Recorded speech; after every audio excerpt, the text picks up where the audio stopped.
Hope you're all having a good evening. I've got 6 o'clock on my laptop, so I'm going to go ahead and get started for tonight.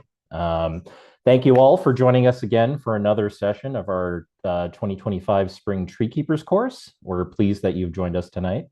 As usual, we're going to be talking about some great topics today. So first off, we're going to be talking about pests and diseases with Lexi Stone from our Des Moines office. And then Eric Knotts, one of our field coordinators, is going to talk to us about tree benefits. And then I'll wrap up the evening by talking about what some of our final steps are going to be for becoming a tree keeper. Um, as usual, I want to give a quick disclaimer that while all of us here at Trees Forever have extensive experience in the urban forestry and the environmental field, we're not necessarily certified experts or anything. So we're just kind of sharing the information as best we know it and just passing on things we've learned throughout our time in the field. That being said, yeah, so just to review from last session, we talked briefly about some pruning facts, a lot about tree care, and information like that. So recordings are available on our website at www.treesforever.org/TK resources, and I'll be sending out a link to that later. So if you want to access any recordings, all the PowerPoint files, anything like that, just check that website out and there'll be plenty there for you. But without further ado, I'm going to turn it over to our first presenter for the night, Lexi Stone, who is our urban forestry project manager out of Des Moines. Will be talking to us about pests and diseases. Take it away, Lexi.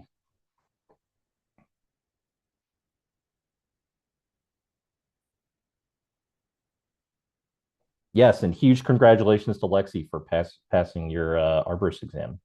That's huge. Okay, can you hear me and see my screen? I can hear you. Yeah, I can hear you and see your screen. Awesome. Thank you. Okay, so yeah, as Enzo said, I'm going to be talking about urban tree stressors tonight. So, how do we know if a tree is stressed? Well, there are a couple signs. Obviously, we can look for decay, dieback, water sprouts, wilting, early leaf drop, and early fall coloration. These are going to be some of your easy keys on how to notice if your tree is stressed. So, signs of decay and dieback. On the left side, we'll see that decay. It's going to typically look like a huge rotting hole in your trunk and or branches. Sometimes you'll notice it kind of expands from the base all the way up into your tree. This is extremely concerning, so just make sure that you keep an eye on that decay.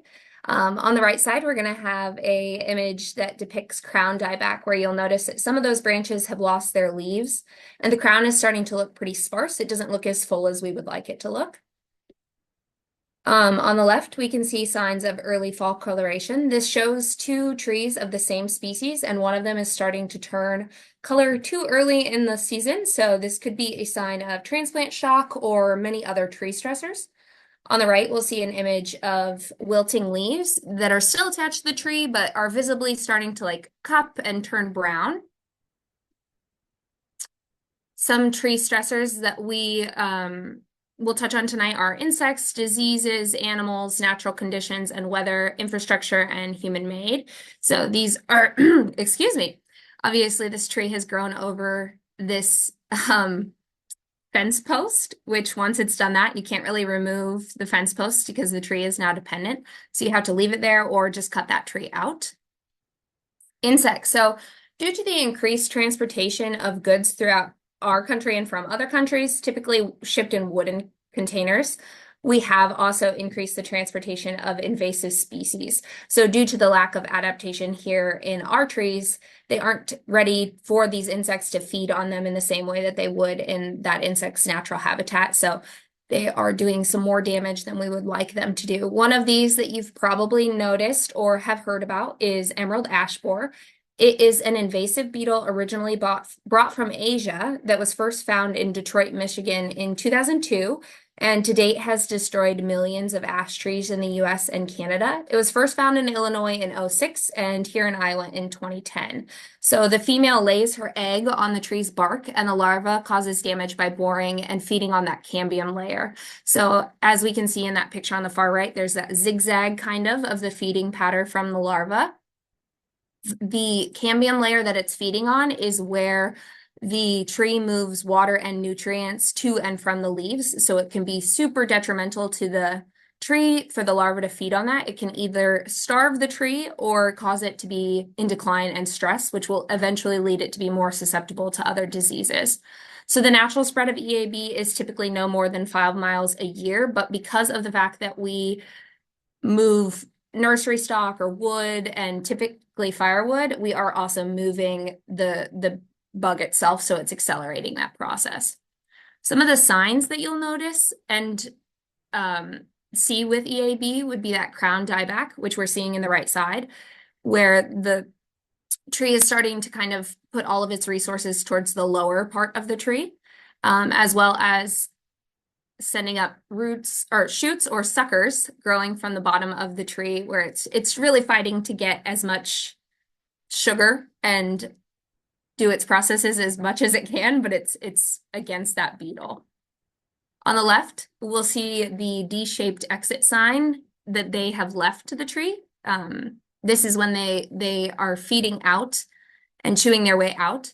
So they will typically look like a D, which you can really clearly see on the right one of that left picture. And on the right side, you'll see a depiction of flecking, which is caused by woodpeckers trying to get into the beetles and eat them. It's kind of a hard picture to see, but it looks like the bark is peeling back. So a Japanese beetle is a pretty common issue for many homeowners here in Iowa and Illinois. They're the metallic green and copper beetles. They were first discovered in New Jersey in 1916 and have made their way to the Midwest since then. Their grubs or larvae feed on the grass roots and cause significant issues for many people's lawns, golf courses, cemeteries, etc. The adults tend to appear mid-June through July, and they feed on the leaves, flowers, and fruits of many different plants, including soybeans, which kind of surprised me. They tend to be most damaging to the linden tree. However, silver lindens have seen some notable resistance. The spongy moth is another example of an accidental release that has caused great environmental and economic harm. It was brought to Boston in the late 1860s with the idea of crossbreeding it with a silkworm to increase silk production. Unfortunately, it escaped and today defoliates millions of acres of trees each year. The larvae feed on several hundred of species of trees, but really prefer oak trees. They feed on the leaves in late spring and early summer, and over the course of several years, this defoliation causes the tree to decline and can either cause the tree to die or leave it more susceptible to diseases and other insects as the tree's defenses are already weakened. The spongy moth is currently found in both Illinois and Iowa, and it's typically moved through human activity by the movement of lawnmowers, firewood, and campers. Galls. So if you've ever noticed those weird bumps on leaves or twigs, that is what we call galls. They're caused by 1,500 different species and mostly insects and mites. Typically, they only cause cosmetic damage, which is happening. What is happening is the manipulation from the gall to have the tree produce a cover over its larva. So it's a parasitic relationship, and it causes this abnormal growth that you see on the tree. One way to prevent reinfestation of a tree by gall producers is to rake the leaves in the fall. So typically we would recommend not raking leaves, but this would be one of those instances where it would actually be beneficial. Armored scales attach to the tree or shrub and they feed on their sap, causing damage. They'll typically be covered in a waxy, hard shell, and they don't move once they've started feeding, and they do not produce honeydew, which is a sticky, sugary rich waste product produced by certain insects. Soft scales, on the other hand, do produce honeydew, and this can attract other bugs, including ants, bees, wasps, making it a bigger issue. If the tree is heavily infested, this can kill the tree, especially those that are already facing drought, physical damage, or any other kind of stress. Diseases. So trees can suffer from a number of different diseases, and we'll kind of go over a few that are present in Iowa and Illinois.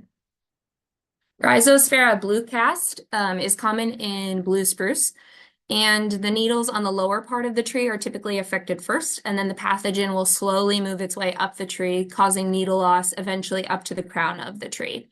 The needles will turn a purplish brown color and will eventually fall off. It's easy to identify by taking a magnifying glass. I say easy as if everyone carries a magnifying glass with them and looking for the small fruiting bodies that look like tiny little black dots on the lower side of the affected needles. You can see that in the right side image. Fungicides can be applied to control the disease, but the best prevention is ensuring adequate space between trees and making sure that you have good airflow and air movement around those trees. Bur oak blight. Bur oak blight is a leaf blight caused by a fungus. It causes severe leaf loss, which can lead to death of the branches or the whole tree. It primarily affects bur oak and the bur oak variety and cultivars. The affected tree will retain some leaves during the winter, with the fungus residing on the leaf petioles, which is the leaf stalk containing the food and water delivery system. In the spring, those spores will then spread to new leaves through rainfall. So year after year, the disease tends to intensify, and it will usually start in the lower branches and again work its way up the tree. In the leaves, you'll notice necrosis, which is death of the tissue along the veins in a web-shaped area, browning at the tips and sides of the leaves, which is depicted in that left side. Oak wilt is a fungal disease that affects trees in the red oak family. So I don't know if anyone used this key in their ID class, but for me, it's really easy to remember that red oak, if it pricks my finger, I'll bleed red. So red has a pointed tip on their leaves.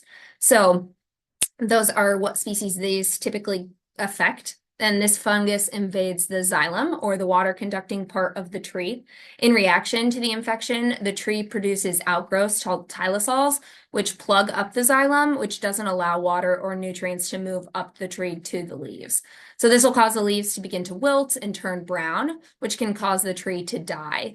It spreads directly from neighboring trees of other species or through natural root grafts, which is where the roots will cross over each other and just start to combine with itself.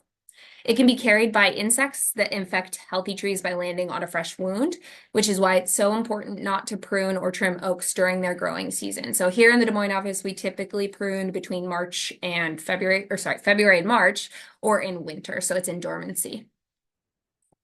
Thousand cankers disease is a fungal disease that affects and kills black walnut trees. It's spread by the walnut twig beetle, which is native to the Southwest US and Mexico. Repeated infections disrupt the cambium layer, which kills the tree within 2 to 3 years. It's considered a really big problem because of the commercial value of black walnuts. And I think the beetle is kind of funky looking. Tar spots on maple are a fungal disease that affect only maples. They can be aesthetically undesirable because they don't look very pretty, and who wants to see these black spots all over their tree? However, they are primarily a cosmetic issue rather than a real issue to the tree's health. These are most commonly found in the Norway, silver, and red maples, and their spores do overwinter on the spots of the infected tree and will produce new spores that infect the new leaves in the next spring. So again, it's helpful to rake these leaves if you notice this on one of your trees. Environmental conditions. Animals. Mice, deer, rabbits, and dogs all cause damage and sometimes death to trees. Unprotected young trees can be damaged by deers rubbing their antlers or a trunk or browsing on the foliage. So if you've ever seen the damage done on the left side in person, that's typically because of a deer browsing or rubbing its antlers. On the right side, we see kind of a mound of it looks like grass or debris up against that tree, which typically allows for rats to kind of nest in there, and they really like this habitat. And then they'll kind of chew around the base of the tree, which can eventually girdle the tree. And then the final one is dogs, which I hate to hear it because I have two, but their urine is highly acidic.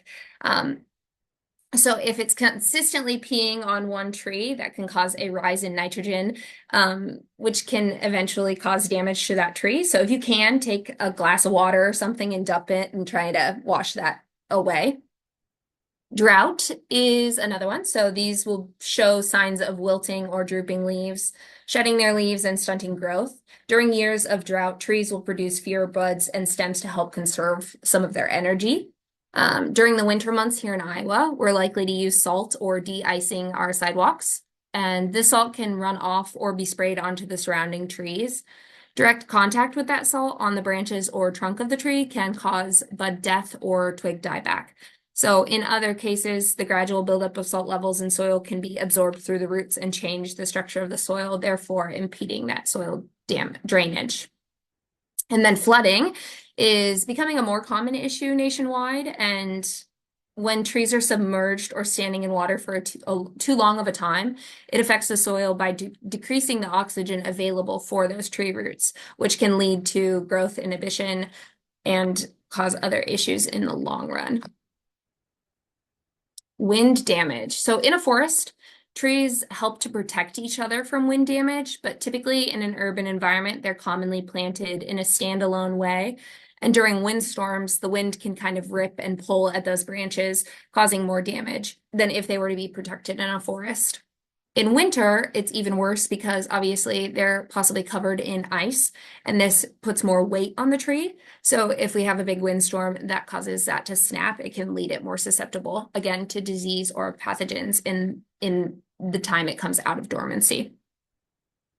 Soil conditions in the urban landscape are typically not great because we've altered them so much through construction, compaction, and damage. And this can obviously play a huge role in the tree's life. So infrastructure, construction, sidewalk repairs, power lines, fiber internet, which is everywhere now, and many other human factors can create lots of stress for trees. Many of these man-made stressors affect the tree's ability to absorb water, spread roots, transfer nutrients, or develop properly. So in this image, you can kind of see how it was before that neighborhood was developed and then after. It just looks like we've got a lot more impermeable surfaces as well as taken a lot of those trees out in order to put that neighborhood in.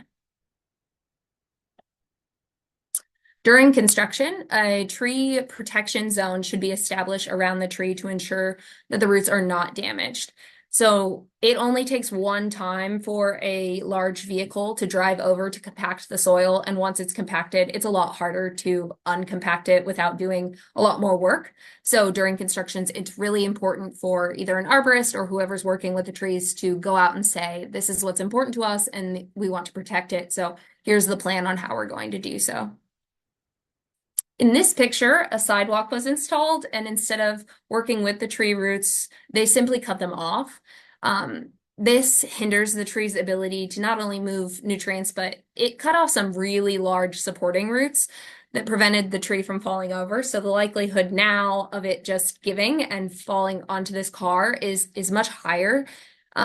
Is really important when working with trees that the person knows to protect them or to take care of them or to work around them rather than just cut them up.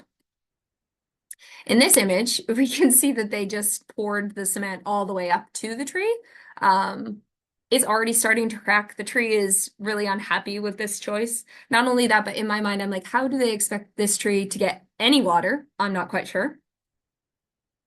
In some cities, they are starting to kind of understand the importance of building their infrastructure around trees. So in these images, you can see these cells that are now being used. They create an area that allows for there to still be soil underneath, giving the roots a space to grow, as well as gives that strength that construction needs to be able to put infrastructure on top.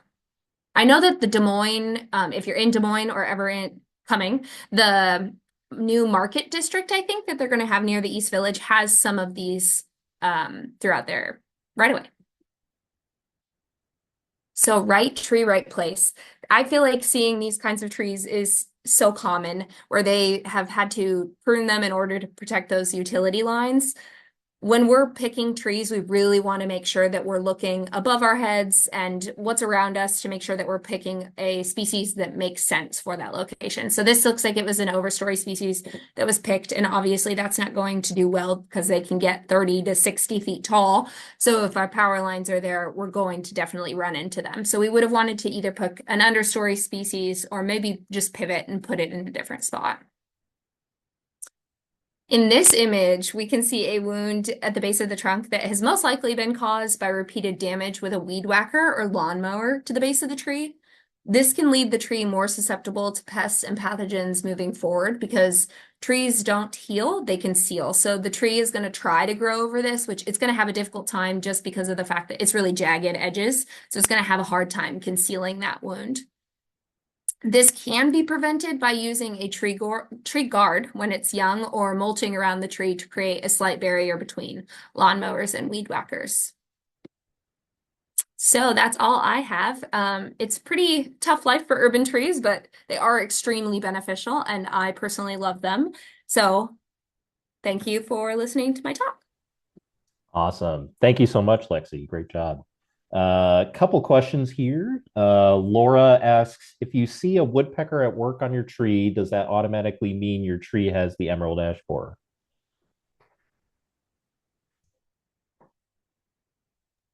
Sorry, trying to click too many things. Not emerald ash borer typically, but it does mean that you might have some sort of bug in there that is causing an issue, where it's just trying to feed on that. Typically, woodpeckers will go for weakened or damaged trees. And then Heather asks, what about when you see entire branches encased in a web type thing? What causes that and does it kill the tree? In a web type thing. Like a vine or like an actual spider web?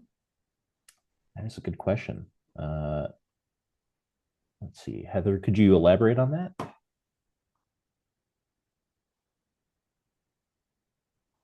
Oh, like a spider Oh, like web a spider web. cocoon. Interesting. Yeah, I'm not sure. I guess I would have to look up an image of exactly what you're talking about. Because sometimes there will be a symbiotic relationship between trees and bugs, but not always. So I would have to know specifically like what bug or spider is causing that in walnut trees. Oh, interesting. Yeah, I'll have to do more research.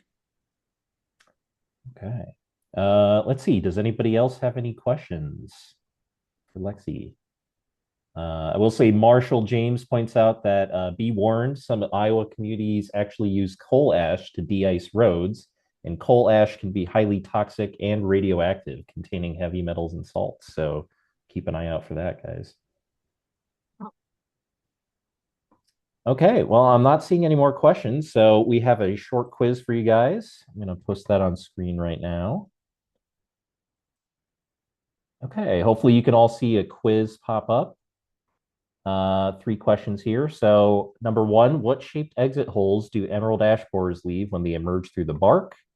Either D-shaped exit holes or O-shaped exit holes. What causes the growth around a gall? Is it the bug or the tree? And then when should you prune oaks to avoid oak wilt? Either when it's active in the summer or when it's dormant in the winter.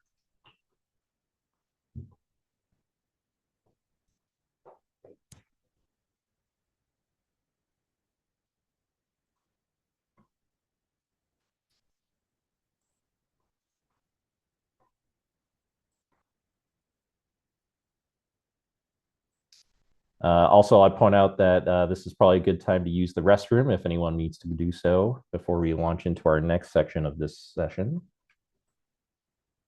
Give you guys a couple more minutes. For some reason, I'm not seeing the questions. Oh, shoot. Okay. I don't know why. Let me see about that. Okay, well, maybe do you want to try just typing your answers into the chat? I think that could work. I'll post the questions in the chat. How about that?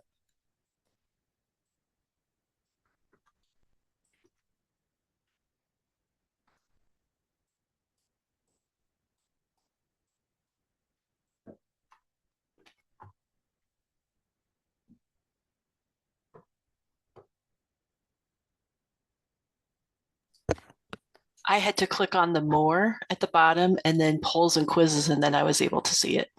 Oh, okay. Awesome. Thank you, Mary.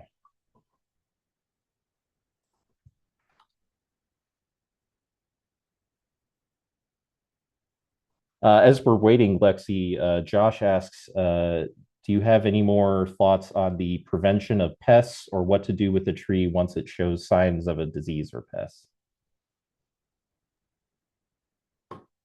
I would say that once it shows sign, it's really up to you on how, first of all, where it's located, because sometimes obviously leaving a standing dead tree is beneficial to wildlife or many other options. So if it's in like, if you've got obviously acres of land and it's in the back of your area or whatever, it's probably okay to leave it. But if it's going to fall and hit your house or your car or people, then it's a high priority on making sure that you take care of it. When it comes to prevention, it's I would say prune during specific timing just to make sure that you're leaving it less susceptible by opening up those wounds. And then some not planting the same species is a really big one. So not having like a monoculture area in an urban area, because once you get that pathogen, if it is only specific to that species, then you're probably going to lose that entire, obviously, as we did with EAB and the Dutch elm disease. Excuse me. Totally. Caitlin also asks, what can cause a large vertical slit in the bark on the trunk of a red maple tree? Maples typically grow pretty quickly, so they really have to be pruned young to make sure that their structure is good. You could have had a branch union that had included bark, which causes it to be weaker. And if you just had the right storm or it caught the wind the right way, it can split that union. Perfect. Okay, so yeah, I'm going to go through the quiz answers real quick here. So for number one, what shaped exit holes do emerald ash borers leave when they emerge through the bark? Looks like 77% of you got the correct answer, which is D-shaped exit holes. For number two, what causes the growth around a gall? If is it the bug or the tree? Looks like 79% of you got the tree, correct. And then the final question was, when should you prune oaks to avoid oak wilt? Is it when it's active in the summer or when it's dormant in the winter? And yeah, it looks like 97% of you got in the winter when it's dormant is the best time to prune oaks. All righty. And then real quick, Jerry wanted to let me know that if anybody's in the Illinois area, the Morton Arboretum near Naperville, which is where I grew up, has some great demonstration areas about where to and where to not plant trees, urban tree planting considerations, and all kinds of stuff. So definitely check that out. Oh, it looks like we got a question here from Vivica. While dormant in winter, can trees still seal wounds, or does that happen when they become active again?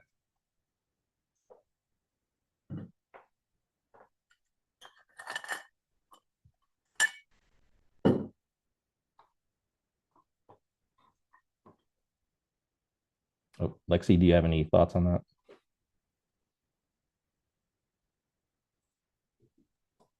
I'm sorry, I stepped away for 2 seconds. What did you Oh, say? no worries.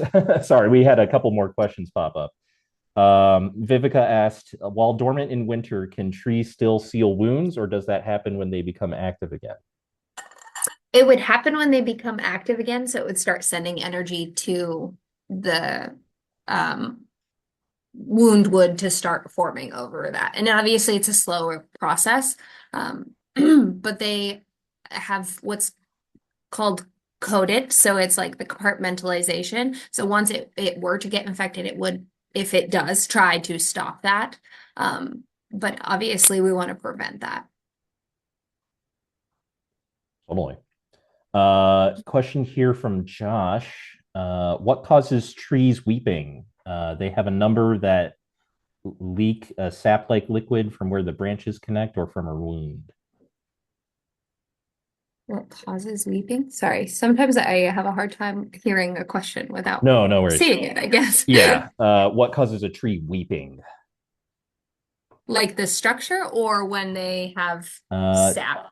Josh was saying that they have a number of trees that leak a sap-like liquid from where the branches connect or from a wound. I would guess it's a specific species. And then I, if it's near a wound, yeah, I would assume that species just like produces, because again, we have those transporting systems, the xylem and phloem, so it's constantly sending water up. So I'm assuming it's a pressure thing. I don't actually 100% know the answer to this. However, I that would be my educated guess. Gotcha. And he did clarify it was with an elm, but okay, perfect. And then, yeah, I think we'll just take one more question here, guys. Sarah wanted to know any thoughts on, do you recommend using lime wash for tree protection? I can't speak for my personal recommendations. I would just go off of what I just tested on, and the arborist exam recommends not using anything when you do a cut, just because they don't actually show any signs of helping to prevent that decay. So it's not actually helpful. Perfect. All right. Thank you so much, Lexi. Great job. All right. So now we are going to pivot over to tree benefits. Eric Knotts, one of our field coordinators, is going to talk to us about that. So, Eric, take it away whenever you're ready.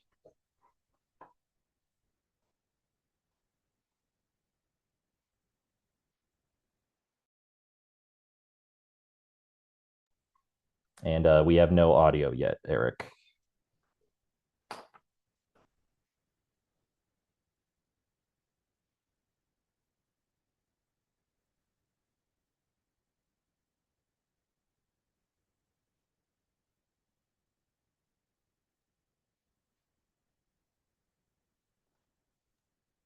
Sorry, y'all. Can you hear me now? Yep. All right, I'm going to We share my can. screen. Give me 1 second.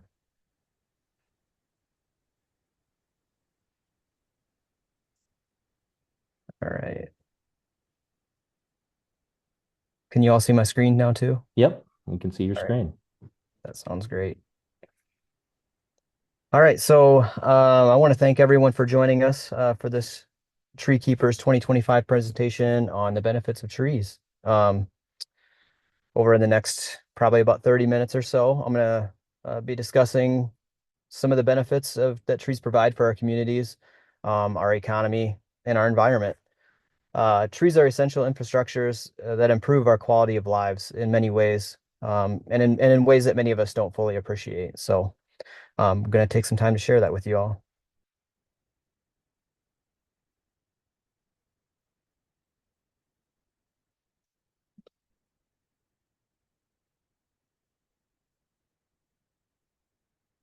All right.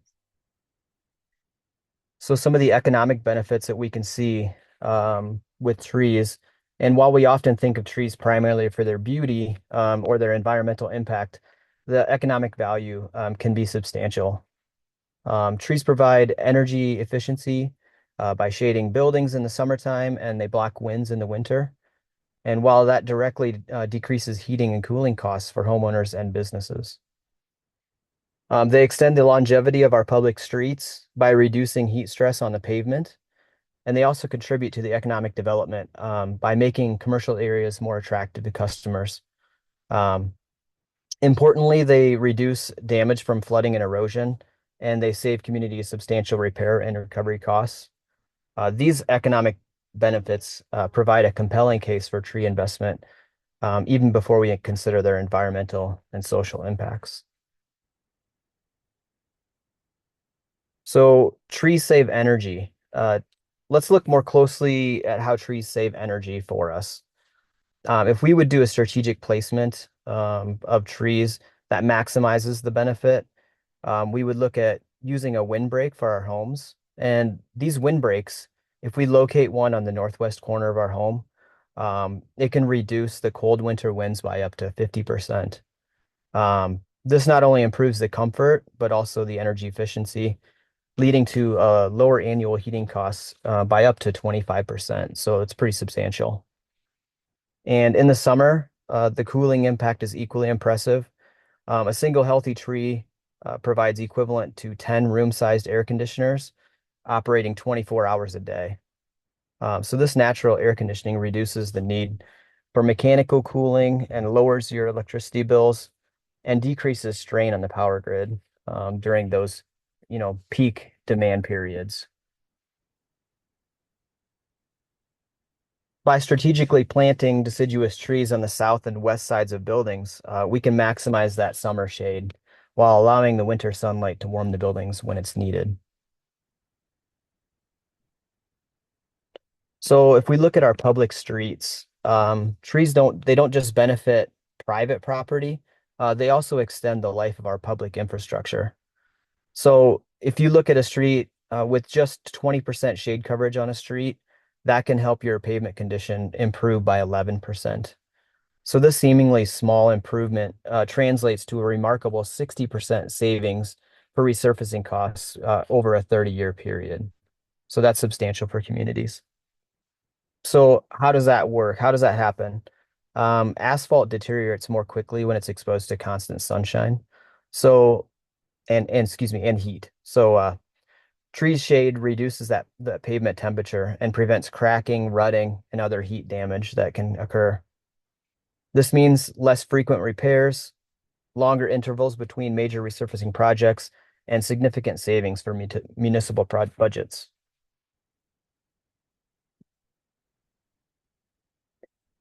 Economic development. Trees, let's just say trees are really good for business. Research consistently shows that tree-lined commercial districts attract more customers, and they also would stay longer and they spend more money. Trees encourage longer and more frequent shopping visits, creating more opportunities for purchase. Studies have documented increases in consumer spending by approximately 12% when trees are present in commercial areas. For residential properties, a healthy mature tree can increase your property value by 10 to 15%. This makes trees one of the few home improvements that you can make that actually appreciates over time rather than depreciate. Unlike a kitchen renovation or a new roof that begins losing value immediately, trees grow more valuable as they mature. Business districts with attractive tree canopies also tend to have lower vacancy rates and command higher rents, benefiting property owners and creating a more vibrant commercial area. Stormwater mitigation. Trees serve as natural stormwater mitigation systems. They're highly effective at reducing runoff and improving water quality through several mechanisms. Trees intercept rainfall with their leaves and their branches, allowing some water to evaporate before ever reaching the ground.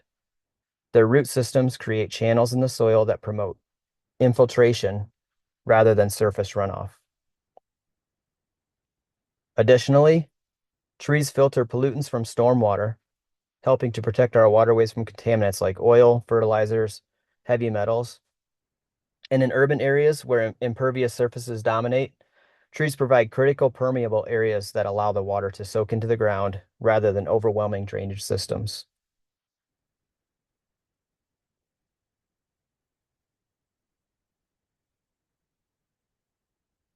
A mature deciduous tree can intercept up to 500 gallons of rainwater per year, while a mature evergreen can intercept over 4,000 gallons.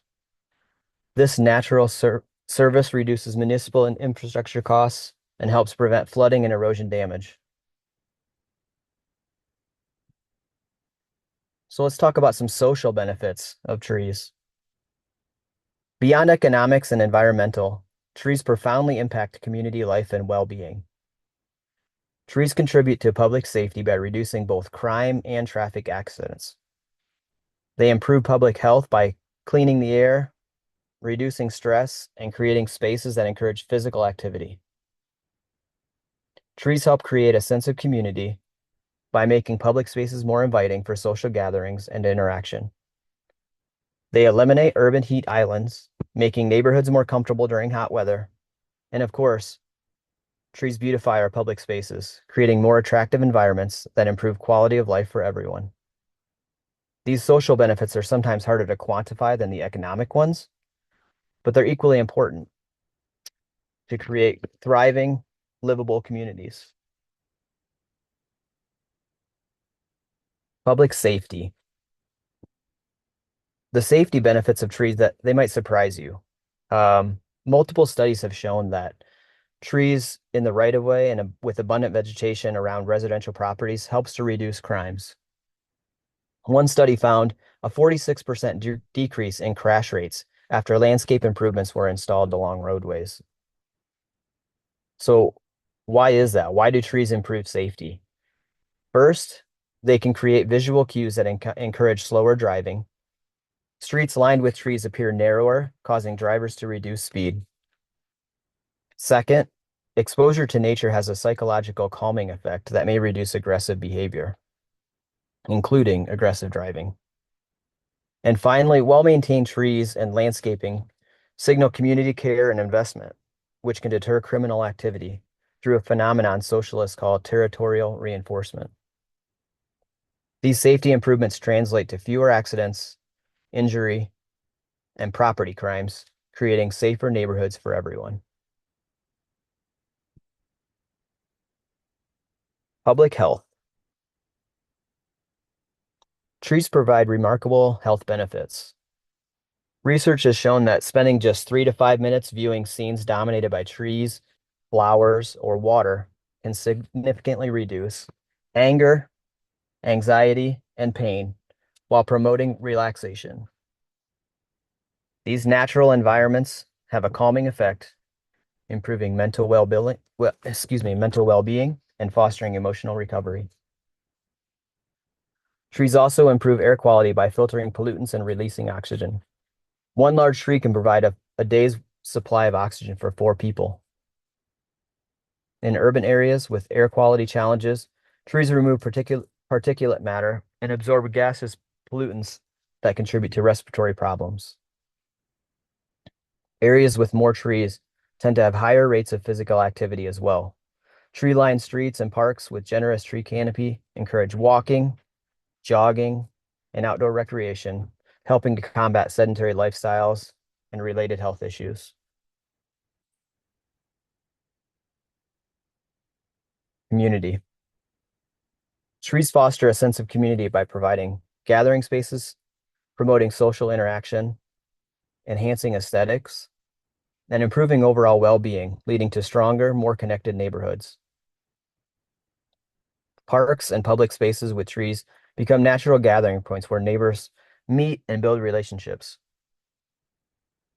Studies show that people are more likely to use outdoor spaces that offer shade and psychological comfort of trees. These interactions build social capital, the network and relationships that help communities thrive. Trees also contribute to neighborhood identity and pride. Distinctive tree species or impressive specimens often become a local landmark that residents identify with and protect. So tree planting and maintenance projects provide opportunities for community volunteer and collaboration, further strengthening neighborhood bonds. Urban heat islands. Urban heat islands are areas of elevated temperature in cities compared to the surrounding rural areas. This is primarily due to human activities and infrastructure. Trees, green roofs, and vegetation help reduce these heat islands effects through several mechanisms. Obviously, trees provide direct shade to building surfaces, the pavement, and people. They also deflect radiation from the sun, preventing the heat absorption by buildings and the ground surface. Additionally, trees release moisture into the atmosphere through a process called transpiration, which lowers the surface air temperature through evaporative cooling. The impact of this can be substantial. Trees have been shown to reduce local temperatures by as much as 22 degrees Fahrenheit, which is substantial. This cooling effect makes neighborhoods more livable during hot weather. It reduces energy consumption for air conditioning, and it also can prevent heat-related illness and deaths during extreme heating events.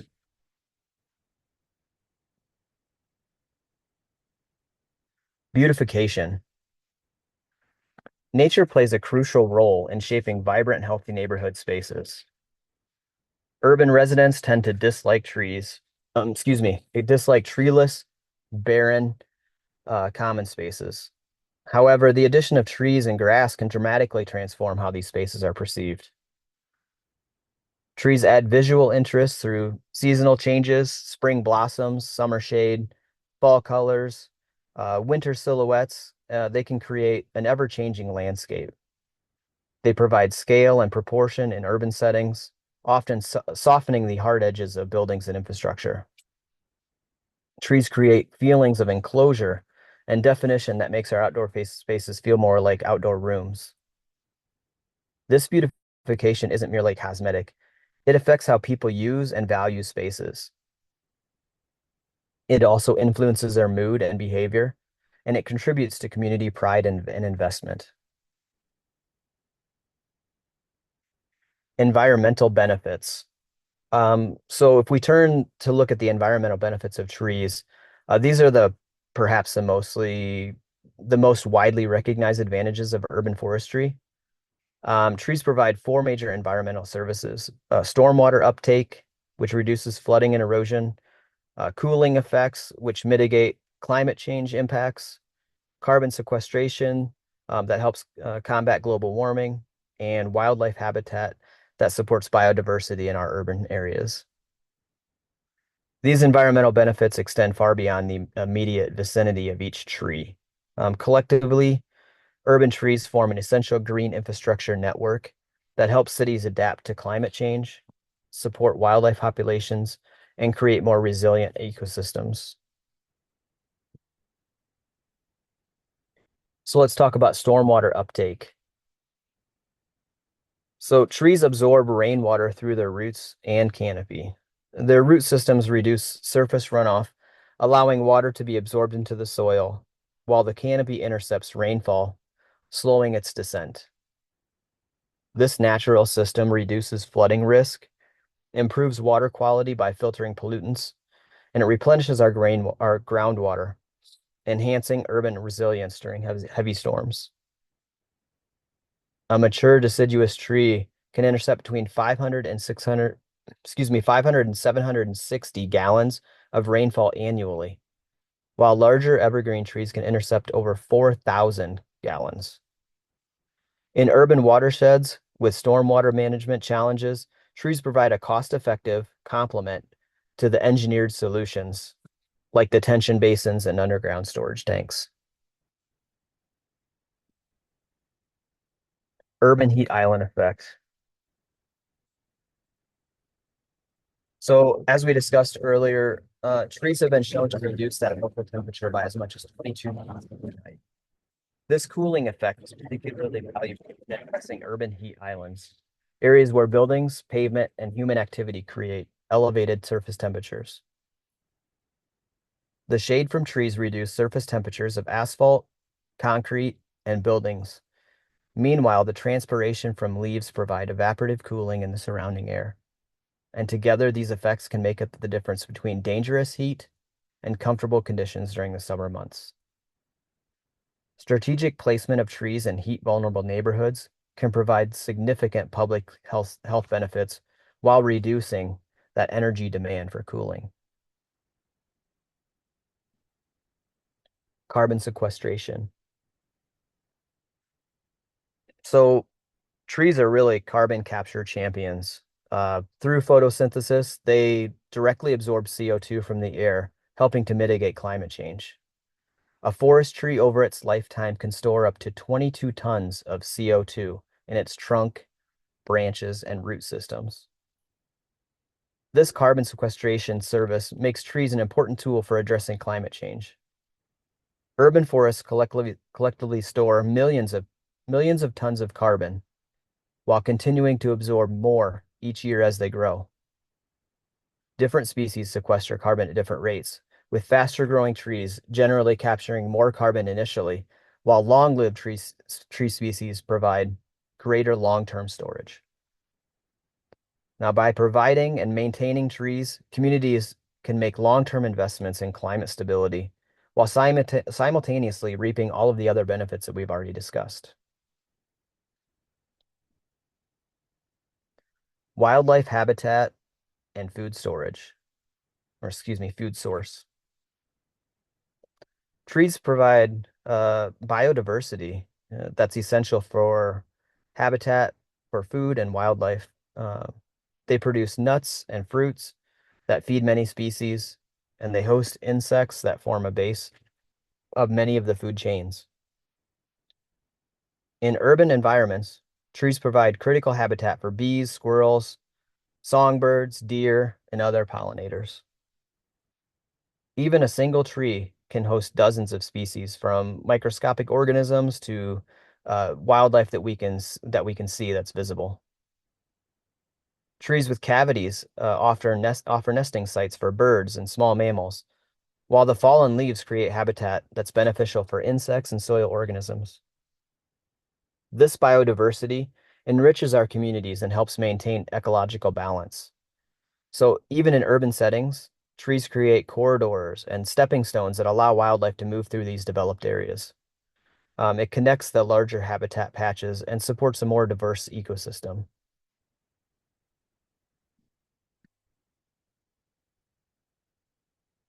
Trees, trees benefits that grow over time. So as we discussed earlier, trees have been shown to reduce, excuse me, as we get to the end of this presentation, I just kind of want you guys to remember it's important that we know that the benefits grow over time. Um, a newly planted sapling provides minimal benefits, but as that tree matures, its value to the community multiplies many times over. The shade expands, the carbon storage increases, habitat values improve, the property values benefits grow. The relatively modest investment in planting and that early care, the yields can return, they continue to compound for many decades, even as much as centuries, depending on the species. This makes tree planting and preservation one of the best long-term investments for a community, and one of the best ones that they can make. So when we plant trees today, we're creating a living infrastructure that's going to benefit many future generations. Just wanted to give you a quick thank you for your attention today. We covered how trees provide economic benefits through energy savings, infrastructure protection, and property value enhancement. We explored their social benefits for safety, health, community building, and beautification. And we've examined the environmental benefits through stormwater management, cooling, carbon sequestration, and wildlife habitat. So if you have any questions, I'd be happy to answer. We can pop them in the chat. Maybe you already have. I can't see them right now. But I want to thank you for getting involved with Tree Keepers and helping to grow and maintain our community's urban forests. Thank you. Awesome. Thank you very much, Eric. Great job. Yeah, so like Eric said, if anybody has questions for Eric this time, please drop them in the chat. Right now, we have one from Laura who asks, with all the benefits that trees provide, what might be reasons why some cities remove or prevent trees from being planted in boulevards and neighborhoods? In my experience, the biggest reason is dollars. It's easier for them to not plant them than they don't need to maintain them. Or when they have those mature trees, it's the constant maintenance that they don't want to do. And you'll find that with some of our public works people. They're not as big of fans as many of us of trees. And just to piggyback off of that real quick, a lot of my field experience has been in the Cedar Rapids area. So it can also depend on like the derecho, for example. A lot of people have lingering trauma over trees because they associate trees with property damage or even, bodily injury or all kinds of stuff. So that can, things like that, or like tornadoes or flooding or anything like that, that trees have impacted individual lives can be a reason why people don't want trees. That's absolutely right, Enzo. And I think it goes back to what Lexi was talking about too, is just planting the right tree in the right place, Yeah, to help to mitigate some of that fear or that concern, that future concern that people might have. absolutely. All right. Well, I don't see any other questions right now, so I'm going to go ahead and pop up the next quiz here. Give me 1 second. All right. Hopefully you can all see a quiz pop up. If not, then like Mary pointed out, if you go to the bottom and click more, there should be an option to click on a polls and quizzes thing. That'll have that pop up. But question number one here is true or false? A single healthy tree provides cooling equivalent to 5 room-sized air conditioners. Question number two is also true or false. Windbreaks are most effective when located on the southeast corner of homes. And then number three, true or false, a forest tree can store up to 22 tons of CO2 in its lifetime.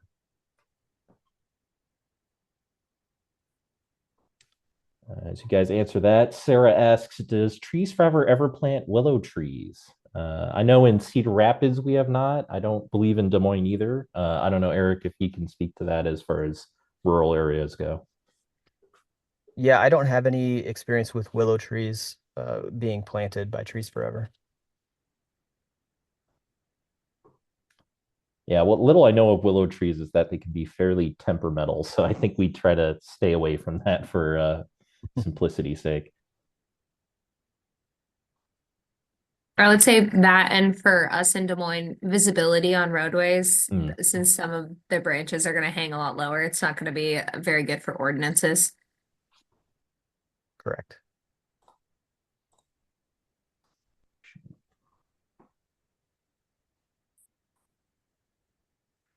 Sorry, folks. Seems like something's going on with some of these polls here. So I'll post these questions into the chat.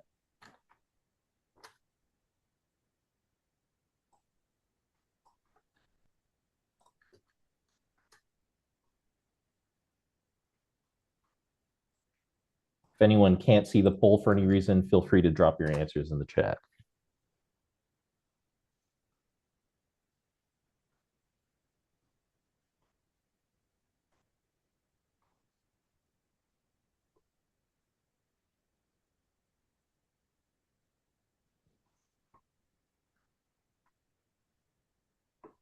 All righty.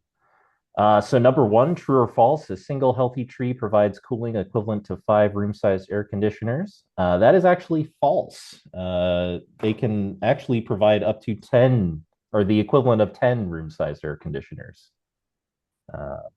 Yeah, I was just commenting how crazy that is to me. That's an insane number, but yeah, the math doesn't lie. Number two, true or false, windbreaks are most effective when located on the southeast corner of homes. Yes, so it is false. Actually, you're going to want to shoot for the northwest corner. And then question number three, true or false, a forest tree can store up to 22 tons of CO2 in its lifetime. And that is true.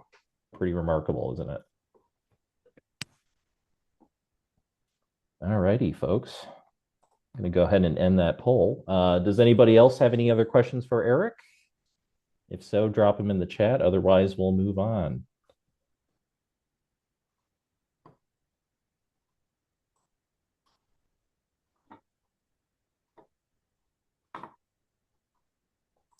All righty, seeing no more questions, I'm going to move on to our last section of the day. Bear with me here one second. All right, hopefully you can all see my screen here. All right, so with completing the viewing of these last 3 sessions, you are all now considered tree keepers. Why don't you all give yourselves a round of applause? Congratulations. You made it.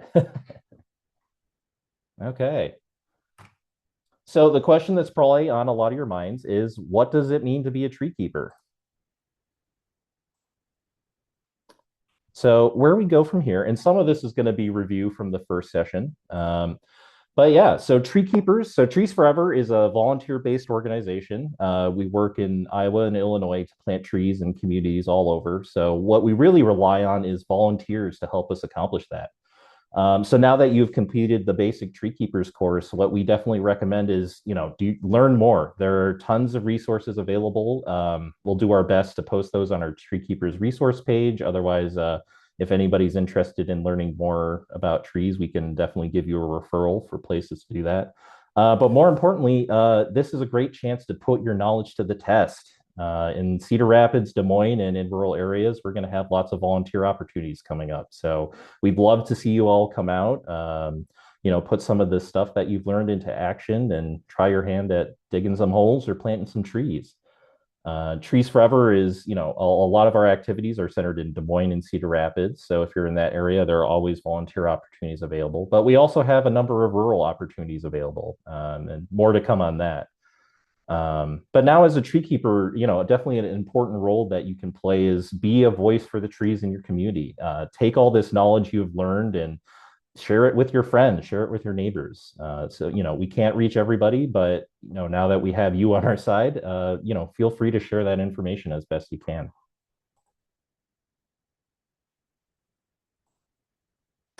Yeah, so as a tree keeper, you can always assist Trees Forever field staff at plantings. I'll talk more about that towards the end.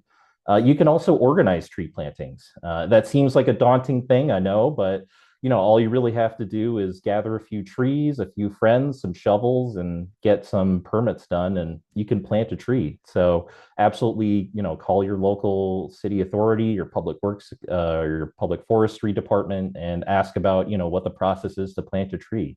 The only way we're going to be able to reforest Iowa and, the United States is by volunteers like yourself taking that initiative and organizing things like that.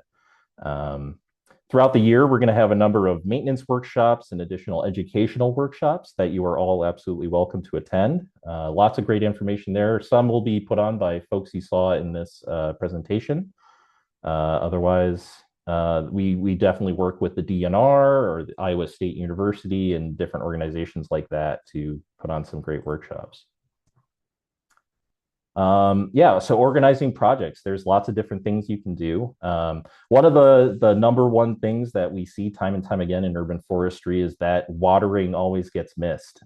You can plant as many trees as you like, but if we can't keep them watered, they're all going to die off. So, in Des Moines and Cedar Rapids, we have pretty extensive watering operations, but we could always use help. So feel free if you have a tree in your right of way or in your yard, or if you have some neighbors, gather up some 5-gallon water buckets, fill up with some hoses, and go water a thirsty tree. You can also help and organize weeding sessions or removing grass or remulching trees. As we, I think, mentioned in a previous session, trees, always could use mulch to kind of protect them from pests or diseases or different threats like lawnmowers or pets or anything like that. And also, pay it forward. We're always looking for new people to become tree keepers. So tell your friends about this, tell your family, tell anybody who's interested in trees to check us out, and we'll be more than happy to take them on. Trees Forever and the Iowa DNR also have a number of grants that are always available for people looking to organize plantings. So check out our websites or reach out to me, and I can make a referral to people who can tell you more.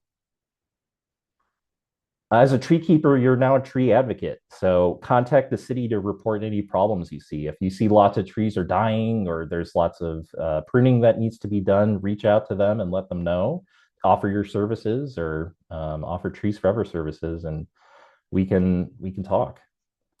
And just kind of let other people know about the benefits of trees. Eric did a great job of kind of walking through the very data-driven benefits that trees bring to our community. And unfortunately, a lot of people don't know those. So seek support from other people in your community and find out what other communities are doing and share that with your elected officials or community leaders. Anytime, feel free to talk or write to an elected official. Let them know that you support tree care efforts in your city or your state. Address the mayor or the city council annually to let them know, and build relationships with elected officials. That's the way we really get work done, is by forming partnerships with people and other organizations.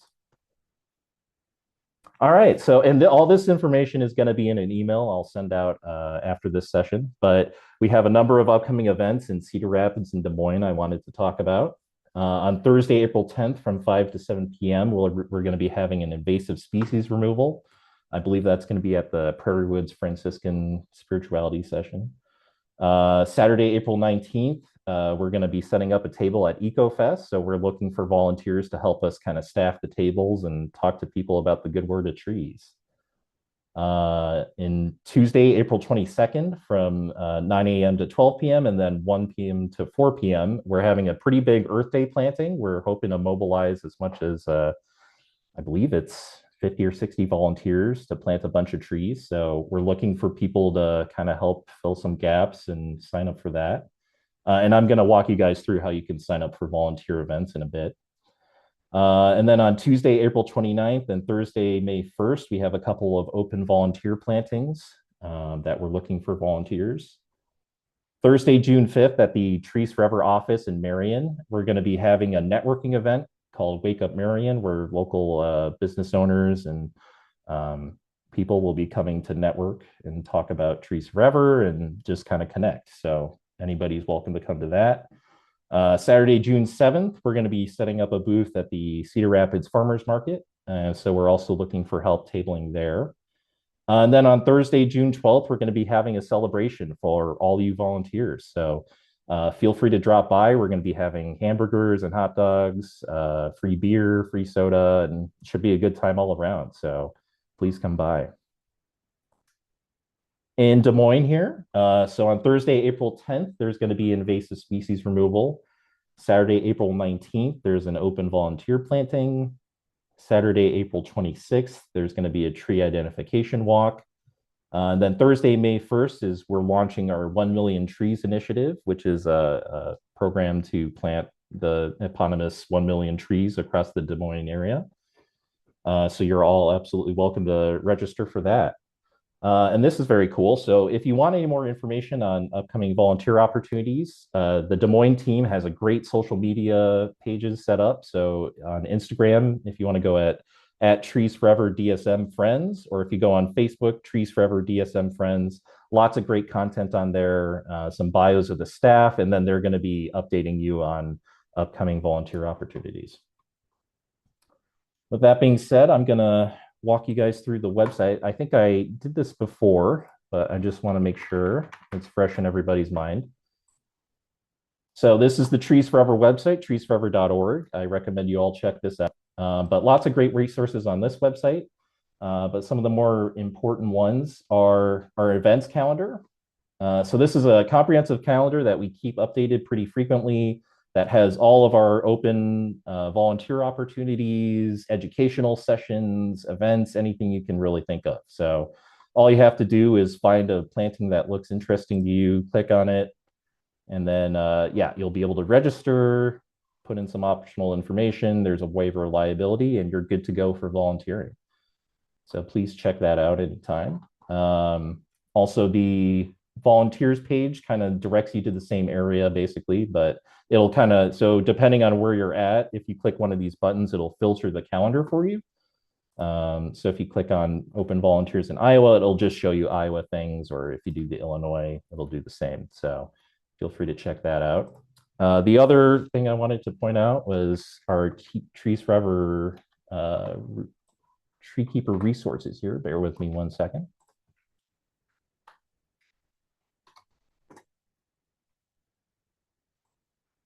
All right, so if you go to treesforever.org/TK access, you can see that we have all of our presentation slide downloads available here.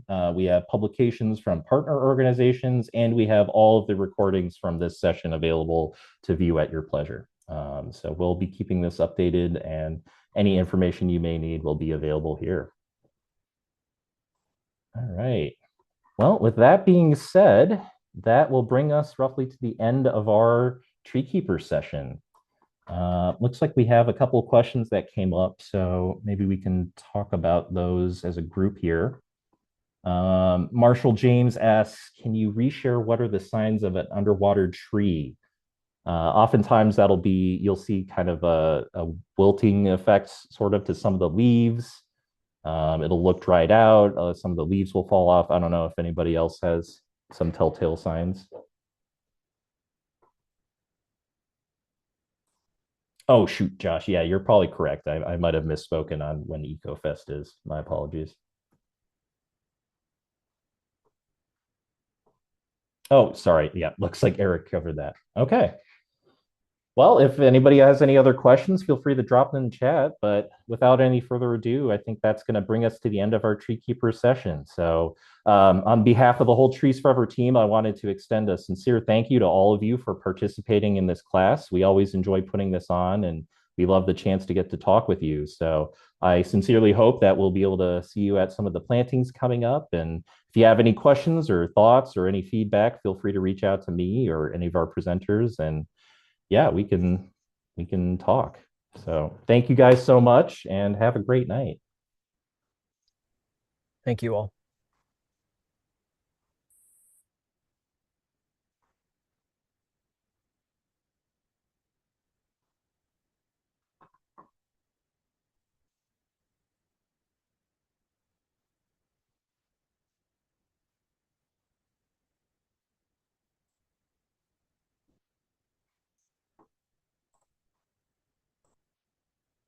All right. Have a good night, everybody.